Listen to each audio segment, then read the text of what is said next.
Good day, everybody, and welcome to another edition of the Military and Foreign Affairs Network. I am your host, the voice of reason. Today, we're continuing our ongoing coverage of the war between the Russian Federation and the Ukraine with its NATO partners. Now, we are hearing a lot of information about the deployment of North Korean troops inside the Russian Federation. So, as we speak, we believe there are North Korean, quote unquote, advisors, North Korean officers deployed in Western Russia. Now, are these troops advising the Russian Federation? No, they're not. They're not advisors.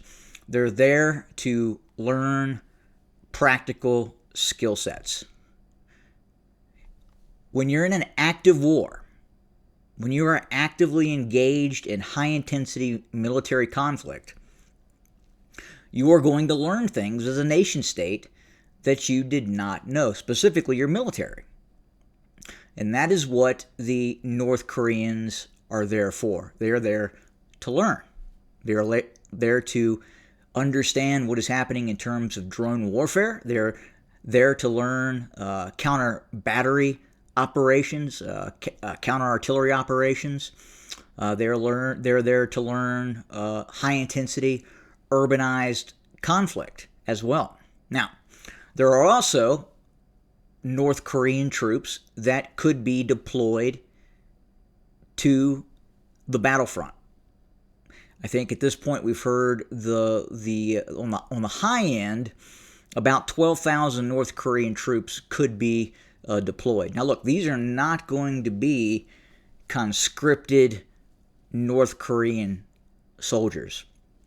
The troops that the North Koreans are going to send to possibly fight against Ukrainian forces in areas such as the Kursk incursion are not there to fight, die, and or then be evicted from the military at some point on a short-term conscript basis.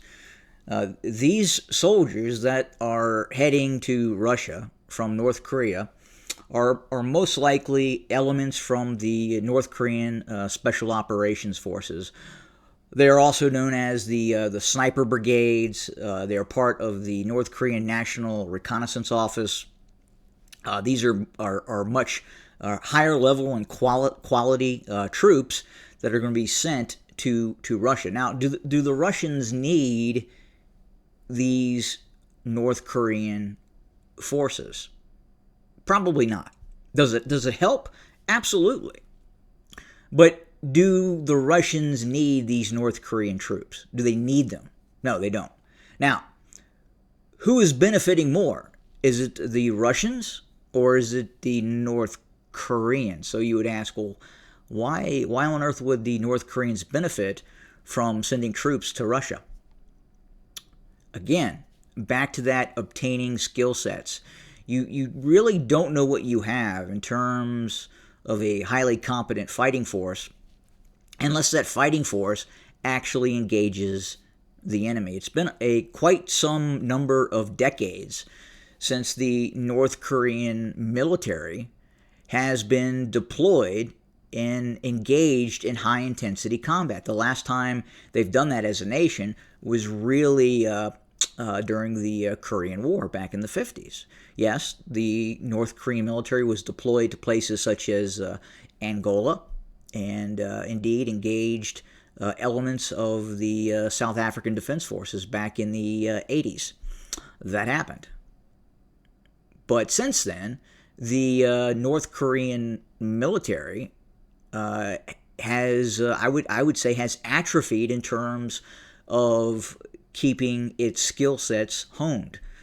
When you're not involved in conflict and you're isolated the way the North Koreans are, your military, in terms of having these skill sets that are obtained through practical operations, conducting military operations, and that doesn't involve necessarily operations along the North Korean South Korean border. What the North Koreans are getting in this conflict between the Russians and the Ukrainians, and especially that the North Koreans will be engaging, in all probability, mercenaries from NATO. Okay, they're going to obtain skill sets that they cannot obtain anywhere else. There's nowhere else on the planet right now the North Korean military could go and get real practical operational experience other than the Ukraine. Okay, so North Korea understands this, and they probably requested from the Russians that they be allowed to send troops to gain experience. And I think this Kursk incursion has given the North Koreans even more opportunity to say, hey, look, we're not fighting in Ukraine. Our troops are deployed to Russia, right? Because, look, the Ukrainians are fighting in a Russian potato field. Now, is this going to change the nature of the conflict? No, probably not. Again, at best, we'll probably see North Korean troops engaging NATO and Ukrainian forces in this Kursk, very large sunflower and potato field. And they'll obviously learn a lot about how good their units are. Again, these units that are going into Russia are from these are some of the better units in the North Korean military. These are just not a conscripted group of individuals from frontline infantry divisions. That is not what the North Koreans will be sending into the Russian Federation. They also could be sending in artillery units as well.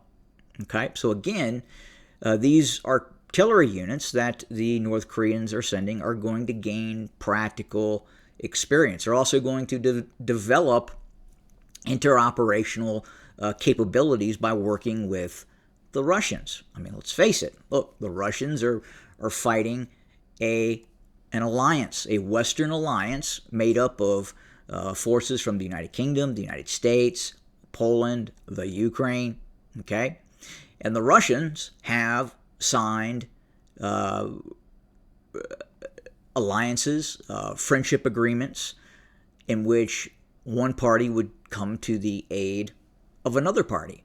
And in this case, where the Ukrainians decided to conduct this Kursk incursion, falls within the purview of that alliance that has been created, meaning the Ukrainians have attacked inside of Russia. So that gives the North Koreans the opportunity to send forces and fight the Ukrainians and NATO forces that are operating in this Kursk potato field. And that is probably what we're going to see. Now, are we going to see larger groups of North Korean forces? Could we see 12,000 North Korean troops deployed to the Russian Federation? Possibly. Look, the North Korean special operations forces, or these higher tiered light infantry formations from the National Reconnaissance Office, these sniper brigades that the North Korea, they call them sniper brigades, but again, it's not a brigade made up of snipers. These are essentially light infantry units that receive more training and are better equipped than the average frontline North Korean fighting unit. And those are the units, and the North Koreans have 100,000 of these troops. It's a very large militarized society in which a large percentage of the population, okay, you've got 25 million people living in North Korea, and about 950 some odd thousand are in the North Korean ground forces. So very large percentage of your population that is conscripted to serve in the North Korean military. Now, obviously, these more higher-end elements, these more professional elements of the North Korean military from the National Reconnaissance Office and probably other elements within the North Korean military are what is being sent to the Russian Federation to possibly fight these Ukrainian forces inside of Russia. and that is what we are sending. But look, I mean, what's good for the Ukrainians is good for the Russians as well. The Russians have alliances, they have agreements, they have partnerships with China, with Iran, with North Korea. So this war is creating these alliances, and as I've talked about before, we will probably in due course see both of these alliances engage in open warfare, and we will probably see the onset of World War III. If this war tracks what humanity normally does, we will probably see at some point a great world war between the Western forces and the Russians, the Chinese, the North Koreans, and the Iranians, and all signs are displaying that that is what is probably what is going to happen. So we'll monitor this very closely. We anticipate North Korean troops will be deployed and will be actively engaged against Ukrainian forces. How will they fare? It will probably be a tough learning experience. Again, the North Korean military has not engaged in this type of warfare for quite some time. And obviously the technology has changed. We're unsure on how proficient the North Korean military will be able to operate in this sort of environment. Obviously, they're not going to be controlling the entire battle space. They will be assigned to very specific operational missions within the battlescape, and we'll see how they perform. But that's where we're at for today. As always, thanks for joining us. More to come. Have a good day.